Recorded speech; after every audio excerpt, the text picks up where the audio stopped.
चंद्र भगवान की जय हो। तो 12वें अध्याय के आरंभ में अर्जुन ने पूछा कि भगवान सगुण साकार और निर्गुण निराकार की उपासना करने वालों में श्रेष्ठ कौन है।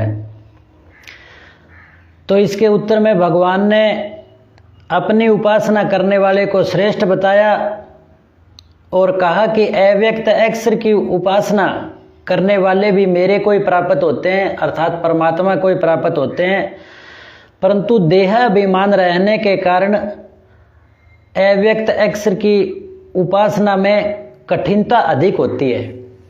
ऐसे कहकर के भगवान ने 12वें अध्याय में विशेष बताया और फिर देहाभिमान रूप मुख्य बाधा को दूर करने के लिए 13वें अध्याय का आरंभ किया।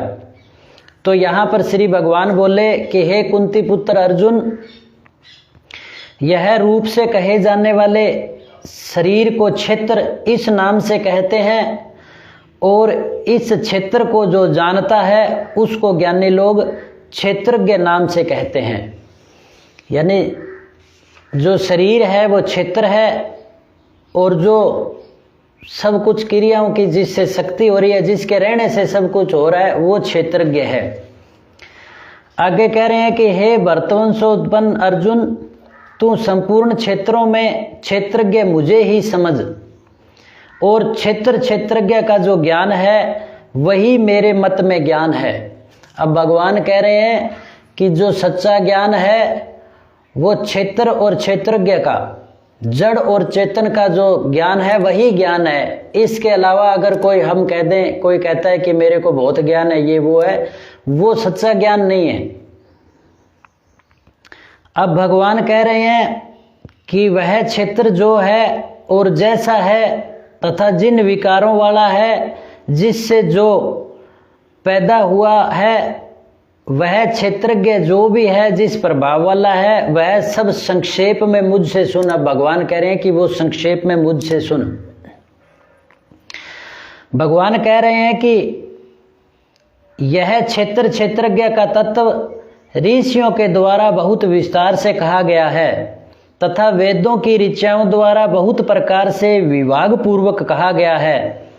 अब भगवान कह रहे हैं कि ऋषियों द्वारा और वेदों की ऋचाओं द्वारा बहुत प्रकार से समझाया गया है, कहा गया है, और युक्ति युक्त एवं निश्चय किए हुए ब्रह्म सूत्र के पदों द्वारा भी कहा गया है कि ब्रह्म सूत्र के पदों में भी क्षेत्र और क्षेत्रज्ञ, जड़ और चेतन, आत्मा परमात्मा और प्रकृति, इसका विभाग कहा गया है। अब भगवान कह रहे हैं कि मूल प्रकृति और समष्टि बुद्धि महतत्व, यानी जो आरंभिक अवस्था परमाणु स्वरूप है वह मूल प्रकृति, समष्टि बुद्धि यानी महतत्व, समष्टि अहंकार, 5 महाभूत और 10 इंद्रियां और 1 मन तथा 5 इंद्रियों के 5 विषय, यही 24 तत्वों वाला क्षेत्र है। ये क्षेत्र बना हुआ है, यानी शरीर है जो दिखने में आता है, उसके अंदर ये 24 तत्व हैं। अब आगे कह रहे हैं कि इच्छा, द्वेष, सुख, दुख, संघात, शरीर, चेतना और धृति, इन विकारों सहित यह क्षेत्र संक्षेप से कहा गया है। और ये जो क्षेत्र है इसको इच्छा, द्वेष, सुख, दुख, संघात यानी शरीर के साथ जुड़ करके, चेतना यानी प्राण शक्ति और धृति धारणा, इन विकारों सहित यह क्षेत्र संक्षेप पर कहा गया है। ये जो है ये विकार है इसके अंदर और ये है जो क्षेत्र है।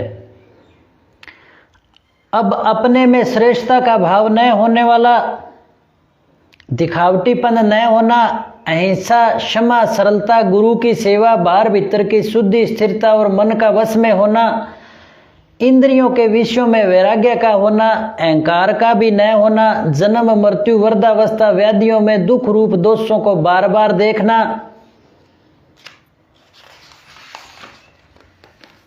आसक्ति रहित होना, पुत्र, स्त्री, धन आदि में एकात्मकता यानी घनिष्ठ संबंध न होना, केवल कर्तव्य पालन का संबंध होना, अनुकूलता प्रतिकूलता की प्राप्ति में चित्त का नित्य सम रहना और परमात्मा में अनन्य योग के द्वारा अव्यभिचारिणी भक्ति का होना, एकांत स्थान में रहने का भाव होना और जन समुदाय में प्रीति का न होना, जनता में प्रीति का यानी दुनिया में प्रीति ना होना, परमात्मा में होना, अध्यात्म ज्ञान में नित्य निरंतर रहना, तत्व ज्ञान के अर्थ रूप परमात्मा को सब जगह देखना, यह तो ज्ञान है और जो इसके विपरीत है वह अज्ञान है।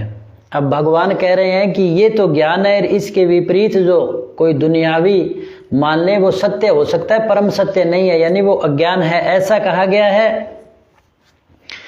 भगवान आगे कह रहे हैं कि जो ज्ञेय है यानी जानने योग्य है उस परमात्म तत्व को मैं अच्छी तरह से कहूँगा।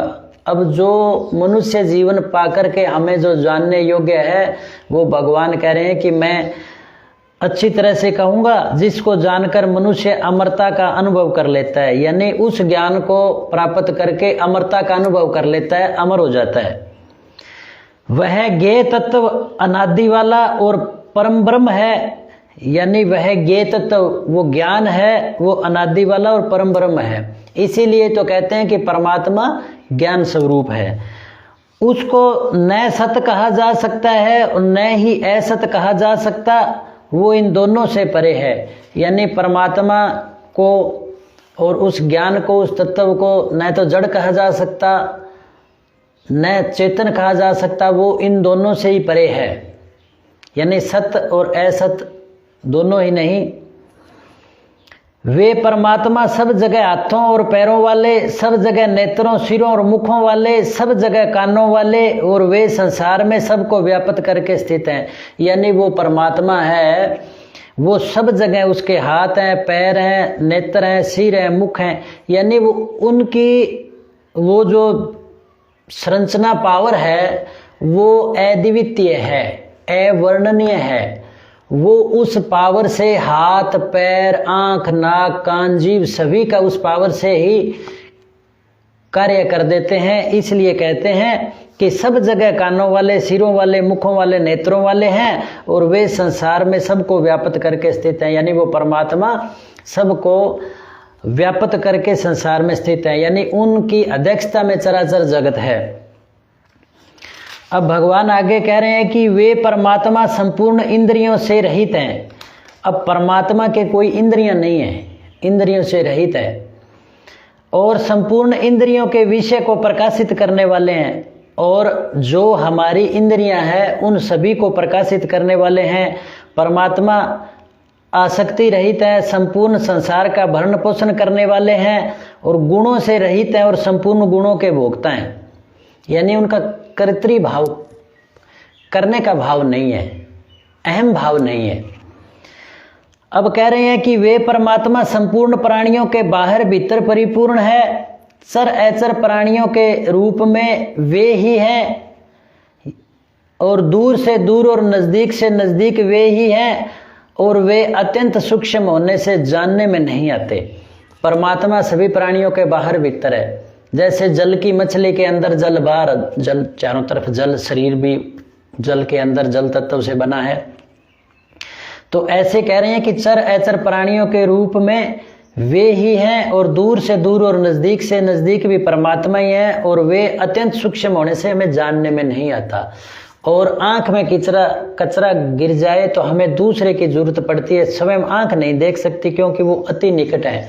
और बहुत ज़्यादा कई किलोमीटर दूर कुछ हो तो वो घटना हम यहाँ बैठे नहीं देख सकते क्योंकि आंखों की वहाँ तक पहुँच नहीं है। तो इसी प्रकार से परमात्मा नज़दीक से नज़दीक और दूर से दूर होने के कारण हमें इन इंद्रियों से जानने में नहीं आते। अब भगवान कह रहे हैं कि वे परमात्मा समय विभाग रहित होते हुए भी संपूर्ण प्राणियों में विभक्त की तरह स्थित है, और वे जानने योग्य परमात्मा ही संपूर्ण प्राणियों को उत्पन्न करने वाले, उनका भरण पोषण करने वाले और संहार करने वाले। यानी एक परमात्मा ही उत्पन्न करने वाला है, पालन पोषण करने वाला है और संहार करने वाला है। और उसको हम मान लेते हैं, जैसे घर में एक कोई सदस्य है वो माता पिता की सेवा करता है तब तो बच्चा बन के करता है, और पत्नी आदि की सेवा करता है, भाइयों की सेवा करता है तो वो एक सखा बन के करता है, और पुत्र की जब सेवा करता है, पुत्र पुत्रियों की, बच्चों की, तब वो पिता बन के करता है। अब व्यक्ति वही है। उसी प्रकार से ब्रह्मा, विष्णु और सदाशिव ये तीनों एक ही हैं। और कहा भी गया है, शिव की आरती के अंदर बोला जाता है कि ब्रह्मा, विष्णु, महेश प्रणवाक्षर के मध्य ये तीनों एका। तो भगवान श्री कृष्ण अर्जुन को गीता में भी यही संदेश दे रहे हैं कि वो सब कुछ परमात्मा ही है। और आगे कह रहे हैं कि वे परमात्मा संपूर्ण ज्योतियों की भी ज्योति और अज्ञान से अत्यंत परे कहे गए हैं। भगवान परमात्मा है जो अज्ञान से अत्यंत परे हैं। परमात्मा को कोई भूली नहीं लगती और ना परमात्मा भूल करके जीव बनता। और परमात्मा है, ईश्वर है, वे ज्ञान स्वरूप, जानने योग्य, ज्ञान से प्राप्त करने योग्य है। वो हमें ज्ञान से प्राप्त होंगे। जब हमें ज्ञान नहीं होगा तो हम प्राप्त परमात्मा को नहीं कर सकते। और ज्ञान होगा हमें शास्त्रों के अध्ययन करने से, संतों महात्माओं की कथा वार्ता और सत्संग सुनने से होगा। और ज्ञान का जो सर्वोत्तम और सबसे बड़ा जो कोई तीर्थ है और जो जिससे हम प्राप्ति कर सकते हैं तो वो श्रीमद् भगवत गीता है। इसलिए श्रीमद् भगवत गीता को ज्ञान यज्ञ कहा जाता है। और ज्ञान से प्राप्त करने योग्य और सबके हृदय में विराजमान परमात्मा है। सबके हृदय में विराजमान है, परंतु ज्ञान से हमें अंदर ही मिल जाएगा। अब भगवान कहते हैं कि इस प्रकार क्षेत्र तथा ज्ञान और ज्ञेय को संक्षेप से कहा गया है। क्षेत्र और क्षेत्रज्ञ। क्षेत्र जो 24 तत्वों वाला शरीर बताया, और इसके अंदर आत्मा है वो क्षेत्रज्ञ है, और ज्ञान है वो परमात्मा की सत्ता यानी तत्व ज्ञान है, वही ज्ञान है, और ज्ञेय वही जानने योग्य है। अब कह रहे हैं कि ये संक्षेप से कहा है। अब मेरा भक्त इसको तत्व से जानकर मेरे भाव को प्राप्त हो जाता है। भगवान का भक्त है जो इसको तत्व से जान करके जान लेता है तो भगवान को प्राप्त हो जाता है। बोलो कृष्ण चंद्र भगवान की जय हो। अब आगे कह रहे हैं कि प्रकृति और पुरुष दोनों को ही तुम अनादि समझो, और विकारों को तथा गुणों को भी प्रकृति से ही उत्पन्न समझो। अब प्रकृति और पुरुष यानी परमपिता परमात्मा और प्रकृति ये अनादि हैं, और विकारों को और गुणों को प्रकृति से उत्पन्न समझो। जब प्रकृति अपना रूप बना लेती है तो उसमें विकार यानी गुण, 3 गुण है, सत्व, रज और तम। वो गुण हैं जो प्रकृति से उत्पन्न हो जाते हैं, प्रकृति से उत्पन्न समझो। कार्य और करण के द्वारा होने वाली क्रियाओं को उत्पन्न करने में प्रकृति हेतु है। सुख दुख के भोक्तापन में पुरुष हेतु कहा गया है। यानी क्रियाओं को उत्पन्न करने में तो प्रकृति हेतु है। कार्य और करण में जो क्रिया होती है उसमें तो प्रकृति करती है क्रिया। अब आंख, नाक, कान, जीव है, ये प्रकृति के अंग हैं। ये क्रिया उत्पन्न करते हैं और सूचना देते हैं अंदर आत्मा को। तो अब सुख दुख उसके द्वारा जो सुख दुख भोक्तापन में है वो पुरुष हेतु है, यानी वो फिर आत्मा इन प्रकृति के द्वारा जो हमारे ज्ञानेंद्रिय हैं उनके द्वारा सुख दुख का भोक्ता है। जो पुरुष हो उसका हेतु है, पुरुष भोक्ता है। अब भगवान कह रहे हैं कि प्रकृति में स्थित पुरुष जीव ही प्रकृति जन्य गुणों का भोक्ता बन जाता है। अब जिसकी स्थिति प्रकृति में, अब वो पुरुष फिर जीव बनाए और फिर उसको प्रकृति जन्य गुणों का भोक्ता बन जाता है। और प्रकृति के गुणों का संग ही इसके ऊंच नीच योनियों में जन्म लेने का कारण बनता है।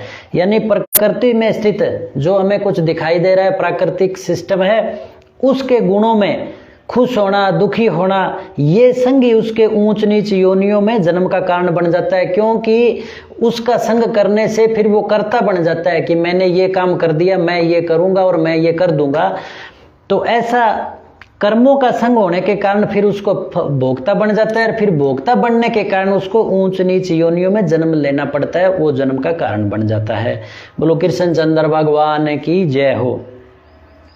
अब भगवान कह रहे हैं कि यह पुरुष उपद्रष्टा यानी यह पुरुष अब शरीर के साथ संबंध होने से उपद्रष्टा है और उसके साथ मिलकर सम्मति अनुमति देने से अनुमंता हो गया और अपने को उसका भरण पोषण करने वाला मानने से भर्ता हो गया और उसके संग से सुख दुख भोगने के कारण खुद भोगता हो गया स्वयं और अपने को उसका स्वामी मानने से महेश्वर बन गया कि मैं हूँ, अहम भाव आ गया। परंतु यह पुरुष परमात्मा इस नाम से कहा जाता है। यह इस देह में रहता हुआ भी देह से पर ही है। अब परंतु वो इस देह के अंतर रहता हुआ भी इससे पर ही है, अर्थात जो हमारी शक्तियां हैं वो शक्ति का दाता परमपिता परमात्मा है। जैसे हीटर, फ्रिज और बल्ब चलता है वो बिजली की सत्ता से चलता है, परंतु वो अगर स्वयं मान ले कि मैं स्वयं प्रकाश कर रहा हूँ, मैं स्वयं ठंडक दे रहा हूँ, तो वो खुद महेश्वर बन जाता है। परंतु जो शक्ति है वो इससे परे है। तो भगवान हमें इस शरीर को चलाने और जो शरीर को अंदर बैठा शक्ति चला रही है उसके बारे में बता रहे हैं कि क्षेत्र और क्षेत्रज्ञ कैसे हैं, कैसे काम करते हैं। तो ये श्रीमद् भगवत गीता के अंदर तो बहुत ही शॉर्ट रूप में बताया गया है। इसका विस्तार ऋषियों ने जाना, सत्संग में इसका बखान होता है और वेदों की ऋचाओं में बहुत प्रकार से इसका ज्ञान दिया हुआ है। तो हमें इसका विस्तृत अध्ययन करने के लिए वेदों का अध्ययन करना पड़ेगा। बोलो कृष्णचंद्र भगवान की जय हो। अब भगवान कहते हैं कि इस प्रकार पुरुष को और गुणों के सहित प्रकृति को जो मनुष्य अलग अलग जान लेता है, यानी पुरुष और प्रकृति को, परमात्मा और प्रकृति को अलग अलग जान लेता है, वह सब तरह का बर्ताव करता हुआ फिर जन्म नहीं लेता। वो सब तरह का बर्ताव करता हुआ जन्म नहीं लेता, क्योंकि वो उसका सिस्टम जान जाता है और फिर उसमें अहम भाव नहीं रहता। जब मैं का भाव नहीं रहता, जब सब कुछ परमात्मा के प्रति, परमात्मा का और कर्तव्य कर्म उनके निमित्त हो रहा है, तो वो फिर भोगता नहीं बनता, और भोगता नहीं बनता तो उसको जन्म नहीं लेना पड़ता, उसको मुक्ति हो जाती है। बोलो कृष्णचंद्र भगवान की जय हो। अब भगवान कह रहे हैं कि कई मनुष्य ध्यान योग के द्वारा और कई सांख्य योग के द्वारा और कई कर्म योग के द्वारा अपने आप से अपने आप में परमात्म तत्व का अनुभव करते हैं। अब कह रहे हैं कि ध्यान योग, ज्ञान योग और कर्म योग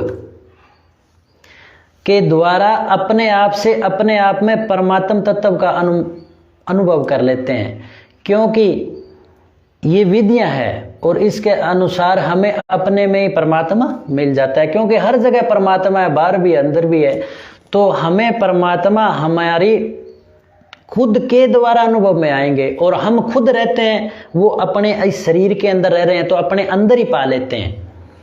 अब भगवान कह रहे हैं कि दूसरे मनुष्य इस प्रकार ध्यान योग, सांख्य योग, कर्म योग के साधनों को नहीं जानते, पर दूसरों से यानी जीवन मुक्त महापुरुषों से सुनकर ही उपासना करते हैं।